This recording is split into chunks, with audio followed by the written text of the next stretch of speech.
Attention mga Filipino senior citizens! 1,000 pesos universal social pension ibibigay na sa buwan na ito ng April 2026. Ang latest update, pag-uusapan natin dito sa video. Hello mga ka-vlogs! Welcome dito sa aking YouTube channel. Magandang araw po sa lahat ng mga manonood. Saan po kayong dako sa mundo? Kumusta mga ka-vlogs? Eto, makinig kayo mga lolo at lola.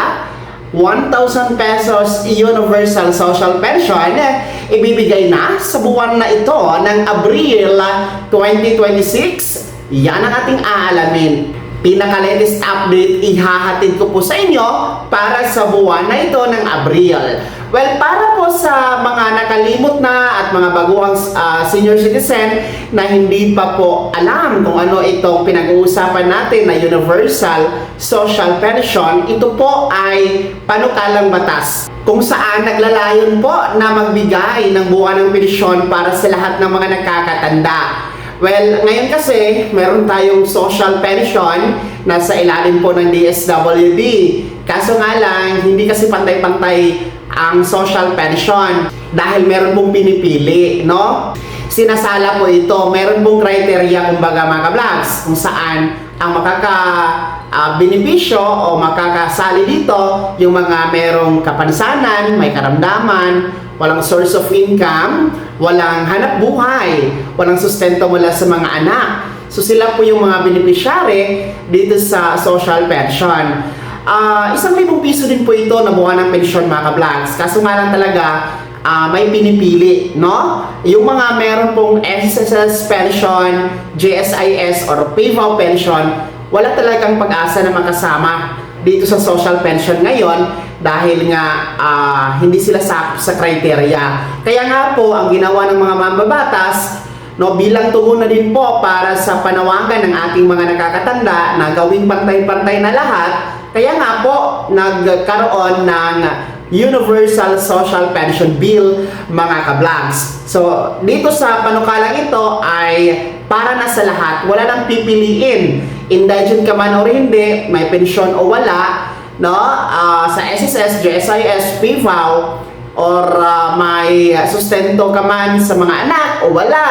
In short, mayaman o mahirap, kasama na dito sa Universal Social Pension. So ito yung kagandahan dahil nasa tinatayang 10 to 12 million na mga senior citizens ang kabilang or mapapasama dito. Malayong malayo sa social pension na meron ngayon ang DSWD na nasa mahigit 4 na milyon lamang ang beneficiaries mga ka-vlogs.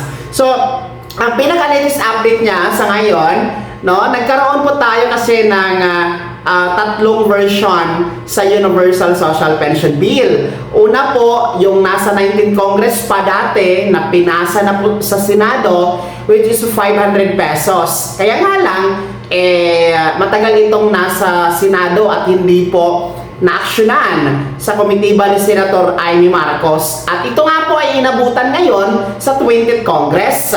At dahil nga po sa tagal na, nagtataasan na ang bilihin, nagtataasan na po ang presyo ng mga pangunahing bilihin mga ka-vlogs. Kaya nga po, ginawa na itong 1,000 pesos na version, which is final ito at inaproba sa House Committee panel ng Kamara bago po nang tapos ang 2025. At ngayon ay isusumiti na ito sa plenaryo mga ka-vlogs para po pagbutuhan sa una, pangalawa at pangatlong pagbasa dyan sa Kamara. Well, sa Senado, mayroon din pong version si Senator Risa Hontiveros, which is 1,500 pesos monthly. Kaso nga lang, mukhang malabo yun kasi nga malaki, no? Dahil kailangan naman talagang balansihin din po ang ekonomiya ng Pilipinas, no? Kailangan din po balansihin yung ibang sektor, no? So nakikita nila na ang 1,000 pesos monthly ay mas realistic kaysa naman doon sa 500 or 1,500 pesos. Kahit paano, malaking tulong na din po yan sa ating mga nakakatanda. So sa ngayon po, ang status niya, bill pa lamang, panukala pa lamang ito mga ka-vlogs. Pero ang sinisiguro naman ng ating mga mambabatas, ang mga may akda po dyan sa Kamara, maging sa Senado, ay sinusuportahan nila ito. No? Katunayan, nagsasagawa po ng mga iba't ibang hearing, no?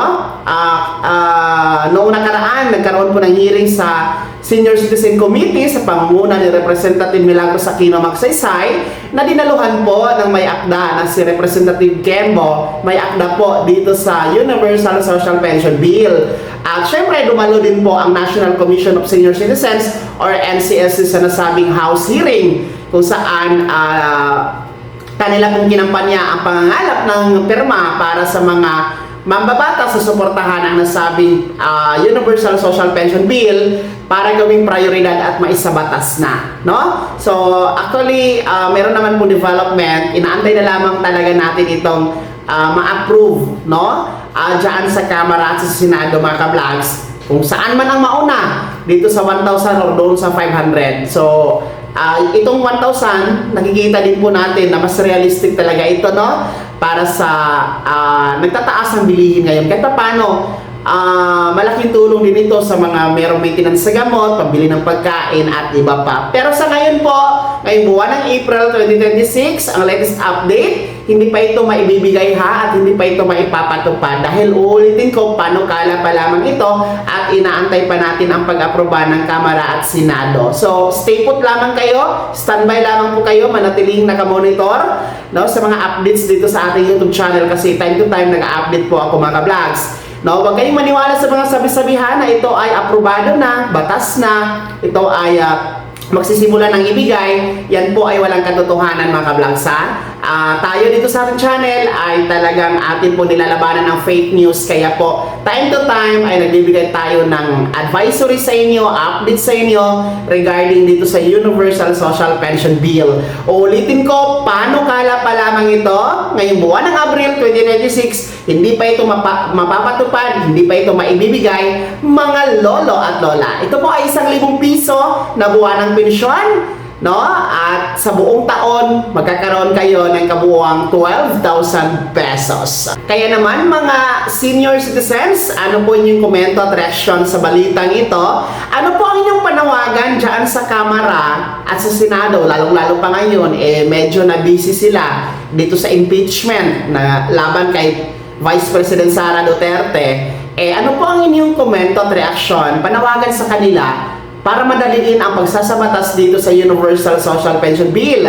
Ibahagi niyo po sa comment section na nasa baba, pakilakip ng buong pangalan at kung taga saan kayo. Kung bago ka pa lang sa aking channel o di kaya di ka pa nakasubscribe, i-click niyo muna ang subscribe button na nasa baba. Huwag kalimutan hanap pindutin na ang notification bell, ilagay sa all para una kasi mga balitang i-upload ko. Maraming salamat. God bless. Mag-ingat, mga vlogs.